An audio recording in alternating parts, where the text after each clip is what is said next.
कोल्हापूरसह घाट क्षेत्रात मुसळधार पावसाचा जोर कायम असून पूरस्थिती गंभीर बनली आहे। काल कोल्हापूरसाठी रेड अलर्ट जारी करण्यात आला होता, तर आज आणि उद्या 19 आणि 20 ऑगस्ट रोजी ऑरेंज अलर्ट जाहीर करण्यात आला आहे।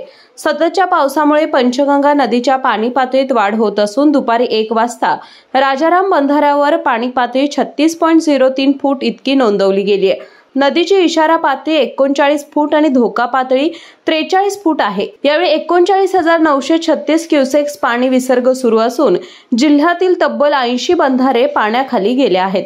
मुसळधार पावसामुळे रस्ते वाहतुकीवर मोठ्या प्रमाणात परिणाम झाला आहे।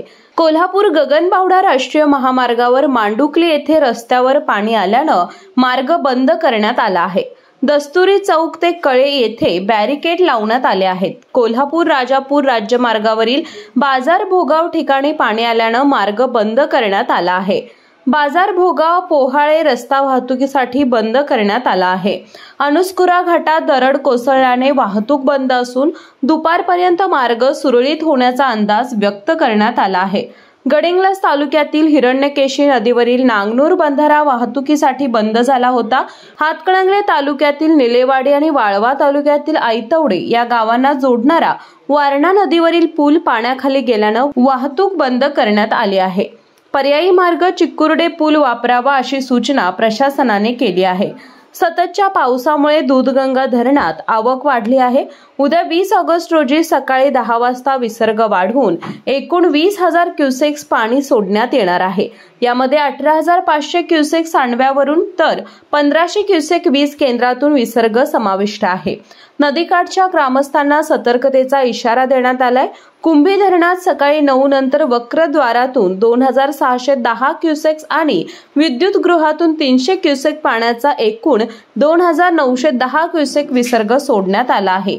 येत्या काळात पावसाच्या प्रमाणानुसार विसर्ग वाढवला किंवा कमी केला जाईल। राधानगरी धरणाचे पहाटे 3:20 सर्व 7 स्वयंचलितद्वारे उघडली असून सध्या 11,500 क्युसेक विसर्ग सुरू आहे। कासारी धरणातून दुपारी 3 वाजेपासून वक्रद्वारातून 1,200 क्युसेक, विद्युत गृहातून 300 क्युसेक असा एकूण 1,500 क्युसेक विसर्ग सुरू होणार आहे। नदीकाठच्या ग्रामस्थांना सतर्कतेचा इशारा।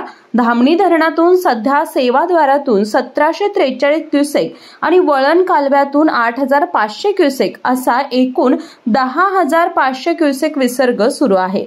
चौके येथील तात्पुरत्या लोखंडी पुलाला धोका निर्माण झाल्यानं पादचारी आणि दुचाकी वाहतूक बंद करण्यात आली आहे। नागरिकांना पर्यायी रस्ता वापरण्याचं आवाहन धरण प्रशासनानं केलं आहे। आज 19 ऑगस्ट रोजी कोल्हापूर जिल्ह्यातील सरासरी पावसाची नोंद ही 65.5 मिलीमीटर अशी झाली आहे। अनेक भागात अतिवृष्टी झाल्याची सुद्धा नोंद झाली आहे।